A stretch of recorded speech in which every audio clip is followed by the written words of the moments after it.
Hello everyone. The Djaradin, although looking a lot like the Vrykul, they're a new race added to Warcraft with dragonflights. During our adventures, we learned that they love a good challenge, and there's no better fight to be found for them than that with the dragons, making them a big problem for our allies, since with the awakening of the Dragon Isles, so too did the Djaradin rise. Behind the Obsidian Sanctum, we find Tarjin the Blind, who's willing to share the tales of the mighty Djaradin, masters of magma, slayers of dragons, conquerors of this land, but not for free.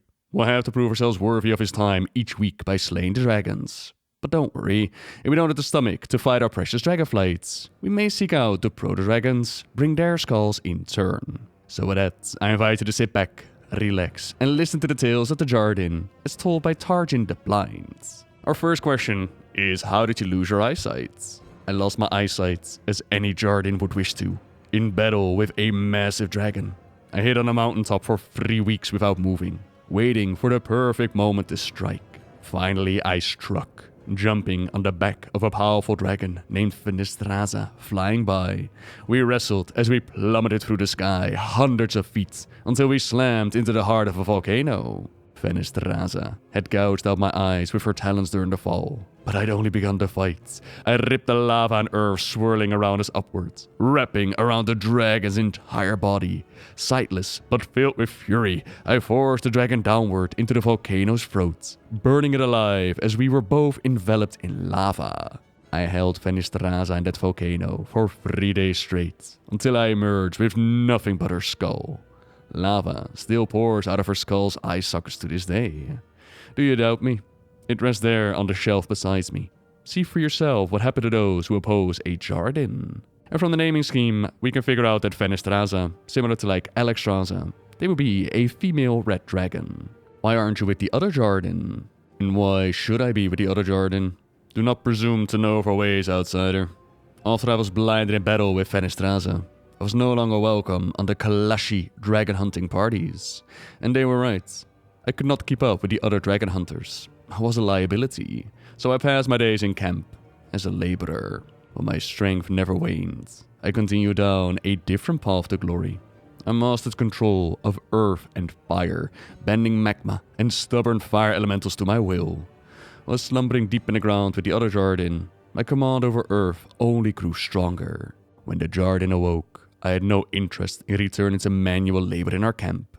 Here, I can focus on strengthening command over earth and fire without distraction. Usually that is. Now leave me alone.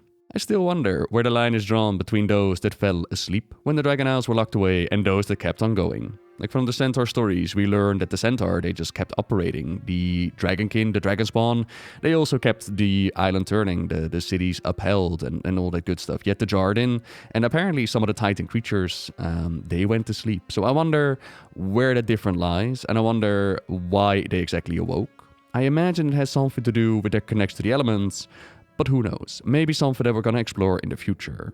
Tale of the Outsider. Long ago, far before my time, legends tell of an outsider ship landing on the shores of the Dragon Isles. A warband of half-giants, led by their king, carved their way through the land. The Djaradin had not yet united under the Kalashi banner, and several tribes fell to the fearsome half-giants. But, like all who faced Djaradin on a battlefield, they eventually fell. In the end, their king stood alone in the battlefield, against armies from all of the Djaradin tribes. A whirlwind of violence and stubbornness, he refused to fall. For 8 days and nights, he fought without rest and without fail. He had earned his place amongst the Djaradin, joined the Kalashi tribe as a dragon hunter. He fought alongside the Kalashi for years, slaying countless dragons as he proved his worth 100-fold. Until the day he finally fell in battle with a powerful dragon 100 times his size. He arrived an outsider, but he died a Djaradin. Tale of the Elders. Outsiders have often asked whether Djaradin learned to command earth and fire. Ignorant fools. The Djaradin command the earth and fire because we are the earth and fire. It is said that the Djaradin were the first earth giants to walk the surface of Azeroth. Shaping earth and mountains, they formed this land with their fists. According to legend, 4 elders of those ancient Djaradin joined their powers together to burrow deep inside the earth. The legends do not agree what happened down there, but they all end the same way. The elders emerged, touched by the fires of the world to be true Djaradin, commanding full control over fire and earth. In turn, the elders empowered all Djaradin into the mighty giants you see today. Here we are told about 4 of them, 4 elders that went very deep below. Unknown what happened to them down below in a world infested with the old gods. Unknown what happened to them in a world where the elements were just locked away within the elemental planes. All the same, they emerged with fire in their veins, and the Djaradin were born. Curious to see if we're ever gonna find out the full details as to what happened to them down below. Tale of the Warlords. It is said that the ancient Djaradin tribes were disorganized. Rival warlords battling each other for supremacy, until one warlord of the Kalashi tribe saw a more worthy path for her people. She ordered her tribe to leave the Djaradin battlefields and focus their skills only on hunting the powerful dragons nearby. The other tribes preyed on the weak around them, the Tusker, Gnolls, Underdwellers, and in time, they grew weak as well. But the Kalashi grew strong from fighting only the most worthy foes in the Isles. In time, the warlord easily conquered the lazy tribes, united their strongest under the Kalashi banner. Focused and forged in battle, the newly emboldened Kalashi led a legendary rampage against the dragons. Never before, or since, have the Djaradin slaughtered so many dragons in a single day. Some Djaradin have forgotten the warlord's timeless truth. What you fight, you become. This is why true Kalashi seek out strong opponents, and why weaklings such as you are not worth fighting. We're familiar with the Tusker, of course, and we're familiar with the Gnolls, but Underdwellers, that's seemingly a new name. There has been a rather interesting creature data mined, and we could also look at some of the books that were dropped in the Uldaman Revamp dungeon. Apparently there has been some sort of Urvan evolution that we haven't come across, yet it is similar to the Urvan evolution that we've seen before. Interesting, again, with the elders going underneath the earth, and now Underdwellers as well. Some hints are being dropped here. Tale of the Slumbering. Are you sure you wish to hear this tale? It may make you rethink your friendship with the dragons. It is said that the 4 Djaradin elders' mastery over earth and fire caught the dragons off guard in those first battles. Dragon after dragon fell, until Nelfarion emerged from the obsidian citadel with his armies to halt their advance. The elders were hopelessly outnumbered, but the dragons were hopelessly outmatched. As the elders battled all challengers with honor, the so-called Earth Warder revealed his cowardice. Through honest guile and trickery, the elders fell that day. But not before they had secured permanent footholds for the Djaradin in the surface of these lands. Footholds we still hold to this day. Some say that the elders did not die that day, but retreated deep into the earth, where they slumber and recover their strength. I do not know if I believe that, but I hope that it's true. You and your dragon friends would be doomed. Nelfarion's trickery and guile. Do they mean the creation of the Dragfear? Do they mean his allegiance to the old gods? Is defeating Razagev not the first time that he embraced the powers of the void? What exactly did Nelfarion do in order to secure victory against the Djaradin? In turn, the elders, these epic giants, those that found their fire connection deep beneath the earth, rumor has it that they're still alive, say that we do go underground, would be one heck of an encounter. The Magma Pacts. Even the legendary Kalashi warlord, who united the tribes, never matched the raw power of the 4 elders. As the years passed, again and again, the warlord lost ground to the dragons.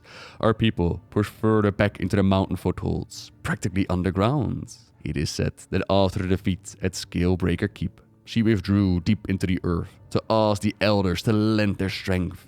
But upon her journey, a massive being of elemental magic approached her, an incarnate of the earth itself.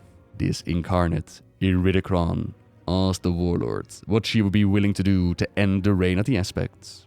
The warlord answered as any Djaradin would, we would do anything.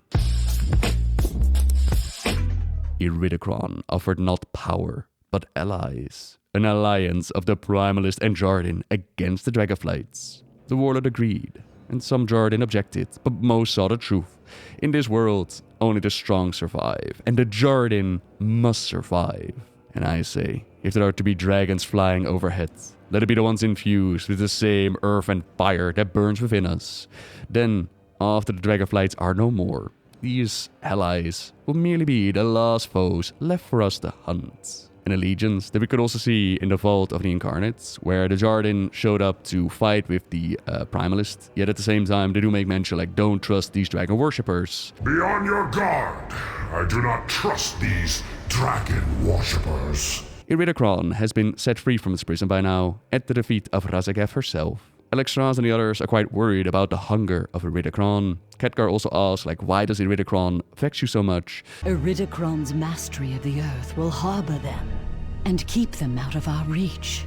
What is it about this Iridikron that vexes you so? Of the three that remain, Viranath and Farak were ever loyal to the Incarnate's ideals. But it was Iridikron who truly embraced the war. The last captured, and the most difficult to contain. At the end, he struck terrible bargains to keep their cause alive. This could most definitely be one of those deals. Getting the Djaradin on their side, increase their army and forces. With Iridikron on the warpath now, somewhere hidden deep beneath the earth. One can only wonder what kind of allies and what kind of armies they're going to unleash, and what the story is going to bring. And then our final one, Tale of the Weakling. Now this is my favorite tale that the Djaradin tell. Long ago, there was a weak, insert your race here, who believed themselves equal with a powerful Djaradin. The weakling asked many questions, and didn't always listen to the answers. The powerful Djaradin commanded the elements of the earth to consume the weakling and bury them deep in the ground. The weakling begged for their life, promising to tell the many stories of the great and powerful Djaradin they had heard to all who would listen. The powerful Djaradin spared the weakling's life, and the weakling spent the rest of their days telling everyone of the mighty Djaradin of the Dragon Isles. And I can assure you that this one is a very true story. So go out there, weaklings, and share the tales of the Djaradin. It's interesting to see that they're dropping some hints on what the future story is going to bring.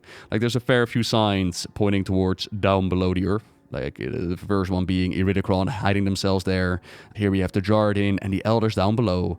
I've also had a couple of people tweet me screenshots about hatches that they found across the Dragon Isles, and they're wondering what's that all about. There's also a couple of rune discs that could be playing its part.